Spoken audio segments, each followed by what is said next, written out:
Okay, so we're back in InDesign and we're going to talk about how we can use that pattern that we made.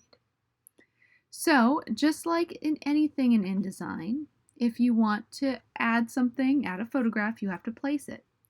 So I grabbed my rectangle frame tool here and I'm going to make a frame that starts at the bleed line and goes all the way across and ends at the other bleed line. Make that a little bigger. And then I'm going to place my object. So I'm going to go to File, Place, and I have that background star pattern that we made in the last video, and I'm going to place it. So there it is. Now, if I grab my selection tool here, if I want to move around my shape, I can just click on it and move it around. If I want to move around the pattern within the shape, I can click on this middle handle tool, and then I can move my pattern within that shape. So if I don't like the way the stars are hitting the edge, I can move the pattern within there. That's why I made my pattern a little bigger. So I had a little bit of wiggle room with that. Now, I have my pattern, and if I want this pattern on all of my pages, it is going to be time consuming to add that pattern to every single page. So we're going to put it on a master page instead. So I'm going to go ahead and delete that. Now your master page is at the top. You can see I have a none and a master. So I'm going to click on the a master page. I did a double click and now I'm in it. At this point, I'm going to grab that frame tool again, make a new frame, and place that background into it. Okay. Then, if I want to move it around, I can certainly adjust its placement.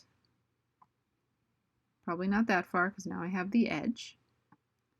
But maybe just like that. That looks great.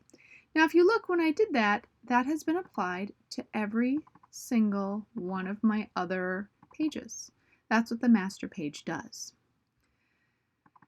Also, if I want there to be some kind of line or a shape here that I'm going to put my headings in, I could add that on the master document. So I'm going to grab my rectangle tool here, and you're going to plan yours out much better than mine, but for now I'm just going to make a shape there.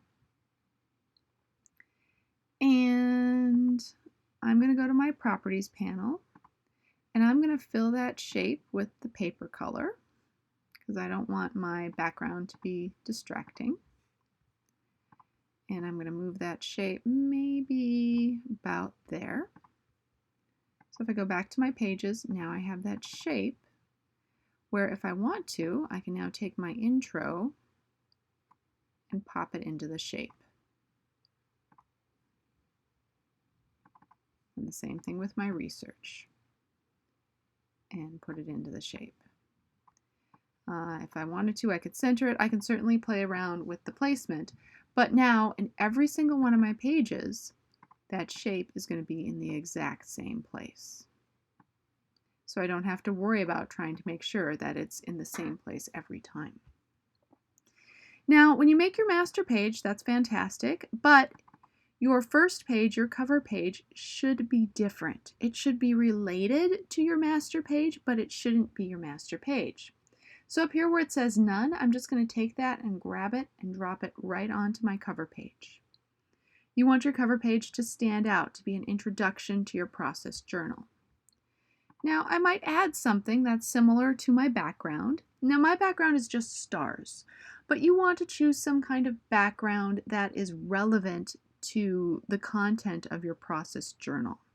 Relevant in color, relevant in shape. And maybe you don't want a background. Maybe you want a different kind of icon or a different kind of design or color in your background, and that's fine too.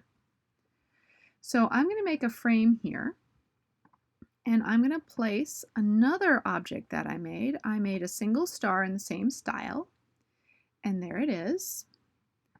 And I'm just going to make my frame a little bigger because I want that star to be in it.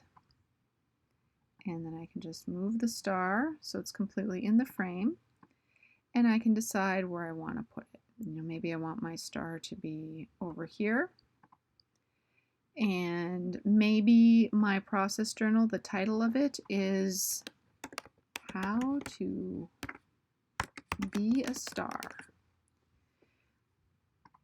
I can make my frame a little bigger so it all fits, and if I want to, I could place it here so it's partially over the star.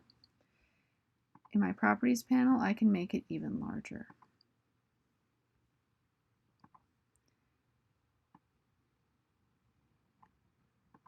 And then I can, of course, add another text box where I can put my name. So there's my name. And then I can put my class.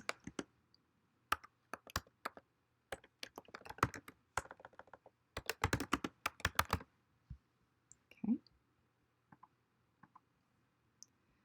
And I can keep it the same font if I want to, or I can make it a different font and size. In fact, I think I'll make it a slightly different font instead of the same as my heading character style. I want something, I used Gill before, but I think I want a serif font.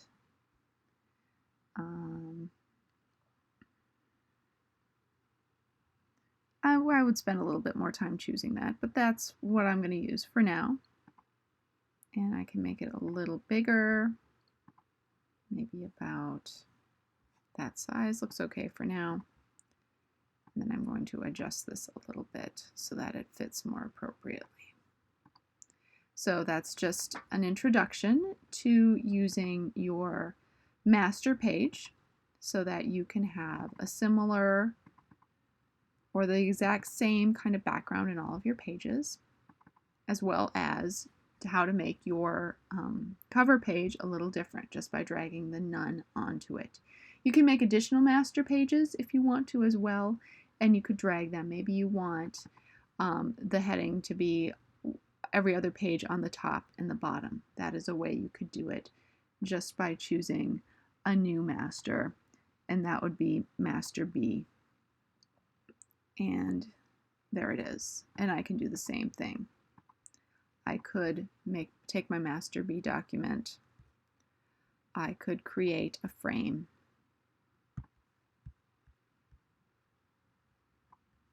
And of course, place my background into it, and it would be the same background or a different background. It can be whatever you want it to be. And of course, adjust it like I had before. It was a little lower. There it is. And then I can, if I want to, in fact, I can take the frame from the master A document. I can Command C to copy it, put it in the master B document, Command V, and I can have it on the bottom, or I can have it on the right. So it's a little different. There's my master B document. And then if I want to, I can just drag it down and apply it to every other page. So you can have more than one master document if you want. That is your choice. You are required to have at least one master page and master page that's used in your document. So there you have it.